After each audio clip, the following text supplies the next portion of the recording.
Assalamualaikum warahmatullahi wabarakatuh. Baik, di sini saya akan mempresentasikan tentang komunikasi, gaya kepemimpinan, dan motivasi dalam organisasi. Yang pertama, komunikasi organisasi.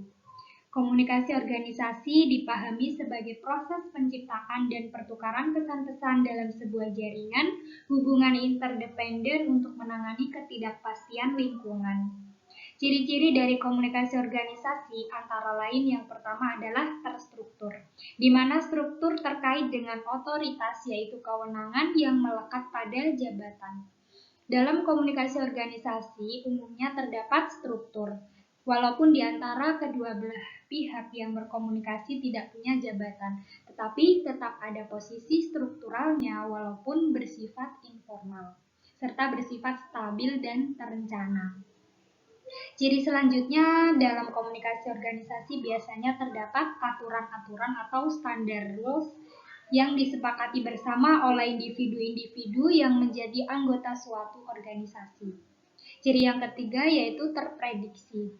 Dengan kata lain, komunikasi dalam organisasi merupakan suatu proses membangun hubungan untuk mengurangi ketidakpastian lingkungan karena sifat struktur yang teratur dan stabil sehingga bisa terprediksi. Ketidakpastian dan memprediksi kemungkinan yang akan terjadi. Ketidakpastian dalam organisasi melingkupi suatu peran yang sifatnya bisa berbeda tergantung individunya. Komunikasi juga bisa terjadi secara berjenjang. Ini adalah ciri-ciri yang keempat pada level yang berbeda ini. Dalam prosesnya, penyampaian pesan-pesan biasanya melalui saluran komunikasi yang terjadi dari suatu level ke level yang lain. Selanjutnya, konsep kepemimpinan menurut Leigh Thayer dalam artikelnya yang berjudul Leadership atau Communication, A Critical Review and a Model Proposal dalam Goldhaber and Bernard tahun 1995, Handbook of Organization Communication, mengemukakan mengenai dua hal yang berkaitan dengan kepemimpinan. Yang pertama, pemahaman umum tentang manusia dan kehidupan sosial dan saran tentang cara-cara yang paling memberi manfaat dan membumi tentang kepemimpinan.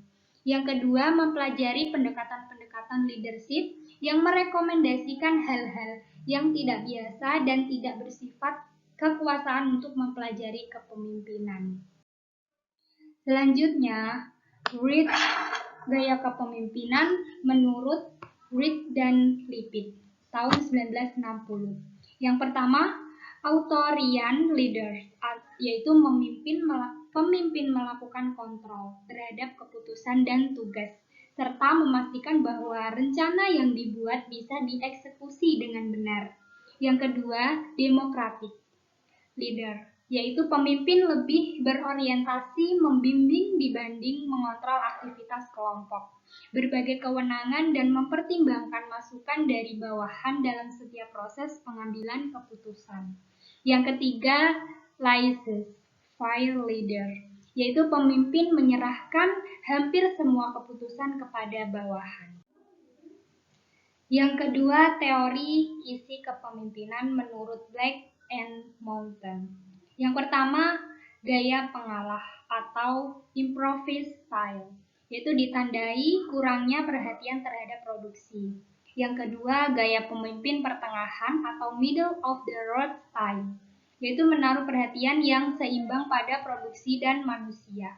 Yang ketiga, gaya tim atau team style, yaitu menaruh perhatian tinggi terhadap tugas dan manusia. Yang keempat, gaya santai atau country club style, yaitu ditandai rendahnya perhatian pada tugas dan perhatian tinggi pada manusia. Yang kelima, gaya kerja atau task style, yaitu ditandai dengan perhatian tinggi terhadap pelaksanaan kerja dan amat kurang perhatian dari manusia. Selanjutnya, yang ketiga teori 3D atau menurut Redin membuat teori ini berdasarkan pada kisi tugas manusia yang dikemukakan Black and Mountain dengan menambahkan dimensi ketiga yaitu efektivitas Kisi 3D menghasilkan 8 gaya kepemimpinan, di mana 4 gaya termasuk kurang efektif dan 4 gaya lainnya dinilai lebih efektif. Selanjutnya, teori kepemimpinan situasional menurut Hersey and Blackard, yaitu model kepemimpinan situasional berbentuk lonceng melalui 4 kuadrat kepemimpinan. Untuk membuat penilaian yang cepat, ada 4 gaya kepemimpinan situasional yang dapat dikemukakan. Yang pertama, gaya 1 yaitu memberitahu atau telling, yaitu tugas berat, hubungan lemah, ditandai komunikasi satu arah, pemimpin menentukan peranan anak buah. Yang kedua, mempromosikan atau selling, yaitu tugas berat, hubungan kuat, ditandai komunikasi dua arah, meski hampir semua pengaturan dilakukan pemimpin. Pemimpin memberi dukungan sosio-emosional agar anak buah bertanggung jawab dalam pengambilan keputusan. Selanjutnya, gaya yang ketiga yaitu berpartisipasi atau participating.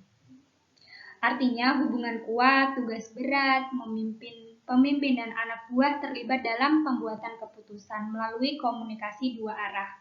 Anak buah memiliki kemampuan dan pengetahuan untuk menyelesaikan tugasnya. Kemudian yang keempat, mewakilkan atau partisipasi juga. Hubungannya lemah, tugas ringan, pemimpin membiarkan anak buahnya bertanggung jawab atas keputusan karena anak buah memiliki tingkat kesiapan yang tinggi. Kemudian bersedia, mampu bertanggung jawab dan mengatur perilaku mereka sendiri.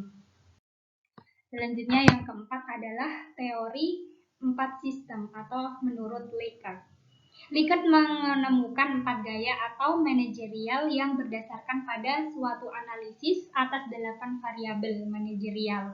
Yang pertama, kepemimpinan, motivasi, komunikasi, interaksi, pengambilan keputusan, penentuan tujuan, pengendalian, serta kinerja.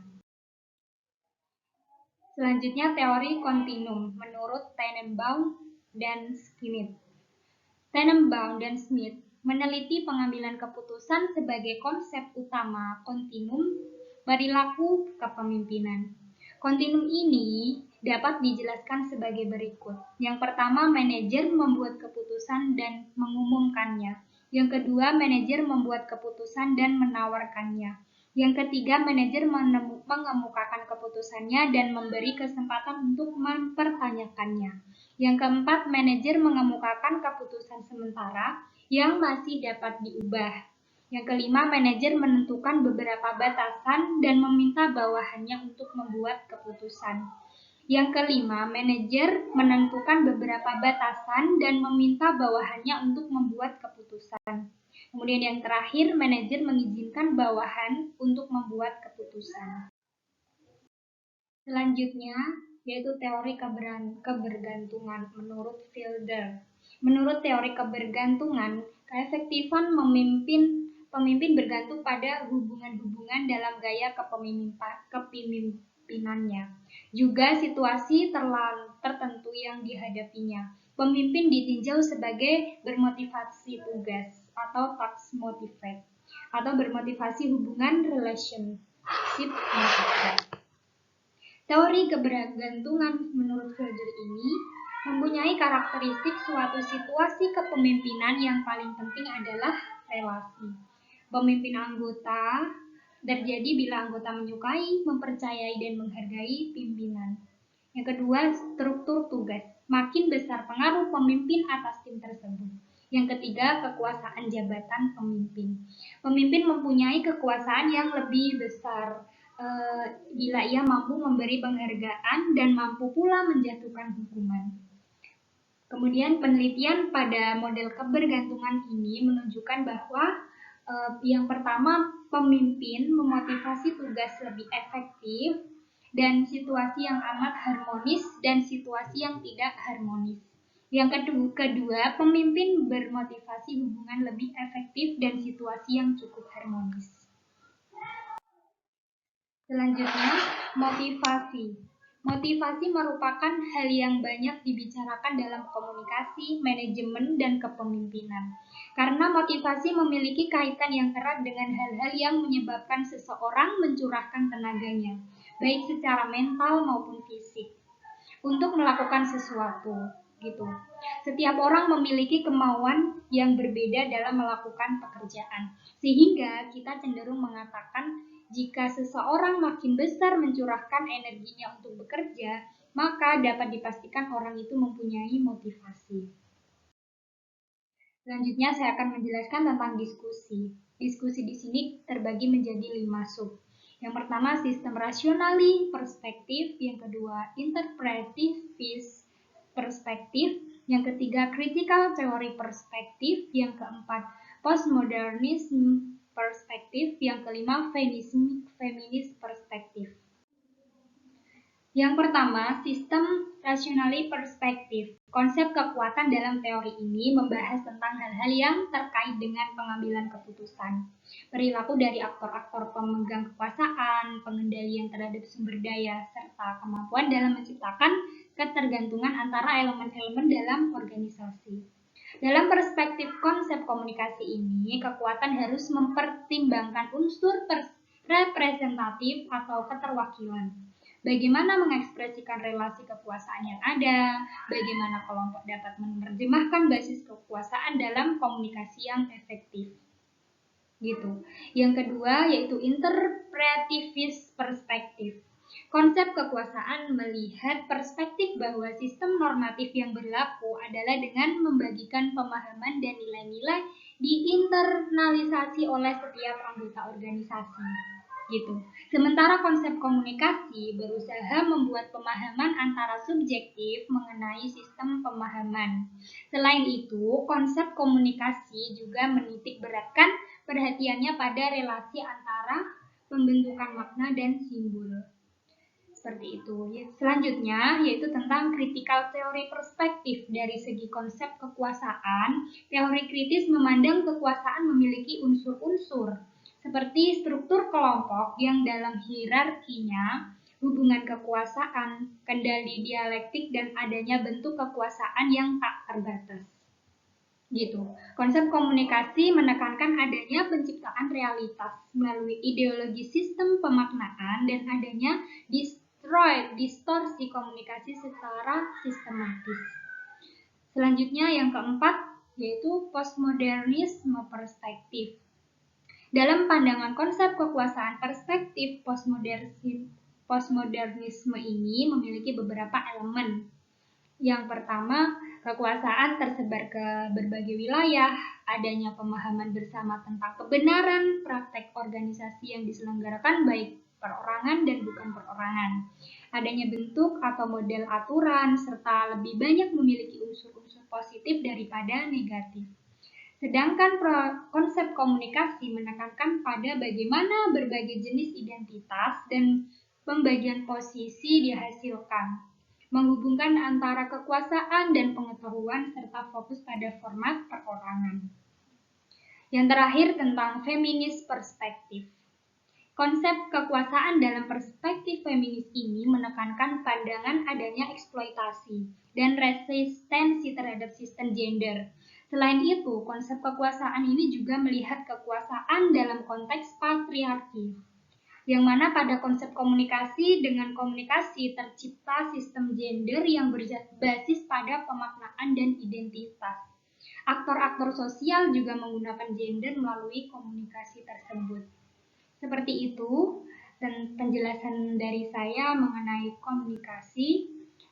Apabila ada salah kata, saya mohon maaf. Wassalamualaikum warahmatullahi wabarakatuh.